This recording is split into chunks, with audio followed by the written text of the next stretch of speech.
இந்த election TVK and டிஎம்கேக்கு இடையில மட்டும் தான் சொல்றோம். விஜய் அண்ட் டிவிகோட இந்த வின்ல இருந்து நம்ம கத்துக்க வேண்டிய முக்கியமான 3 லெசன்ஸை இந்த வீடியோல சொல்றேன். Number 1, taking big calculated risk. Vijay படத்துக்கு 250 crores மேல வாங்குற ஒரு ஹையஸ்ட் பொசிஷன்ல இருந்தாங்க. ஏகப்பட்ட ஃபேம், எல்லாருக்கும் விஜய் பிடிக்கும். கொஞ்சம் அட்ஜஸ்ட் பண்ணியிருந்தா எல்லா கவர்மெண்ட்டும் அவங்களுக்கு சப்போர்ட் பண்ணியிருப்பாங்க. பட் அவங்களோட ட்ரீமுக்காக he left out that place and came to politics. அவங்களை ஏகப்பட்ட பேர் திட்டுவாங்க, துப்புவாங்கன்னு தெரிஞ்சா கூட he came here, took a big risk and that is number 1 reason for his victory. Number 2, the patience. எவ்வளோ பேர் என்னென்னமோ சொல்லி ரொம்ப அசிங்கமாக திட்டினா கூட அது எல்லாத்தையும் பேஷண்ட்டை பார்த்துட்டு தன்னோட பாதையில் ஃபோக்கஸ் பண்ணிட்டு போயிட்டே இருக்கிறது. This has been the case throughout his life for Vijay. அதுதான் அவருடைய வெற்றிக்கும் முக்கியமான ஒரு ரீசன்.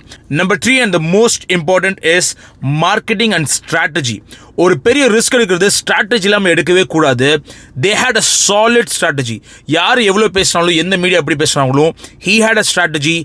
இந்த எலெக்ஷன் டிவிகே அண்ட் டிஎம்கேக்கு இடையில மட்டும்தான் சொல்றோம். டைரக்டா உங்களோட அப்போசிஷன் ரூலிங் பார்ட்டியா வைக்கிறதும் பிளஸ் உங்களோட ஒவ்வொரு கேம்பெயினுமே உங்களை சுத்தியே ரிவால்வ் பண்றதும் ஒரு பிரில்லியன்ட் மார்க்கெட்டிங் ஸ்ட்ரோக். இதை பத்தியே ஒரு தனி வீடியோ டீடைலா போடலாம்.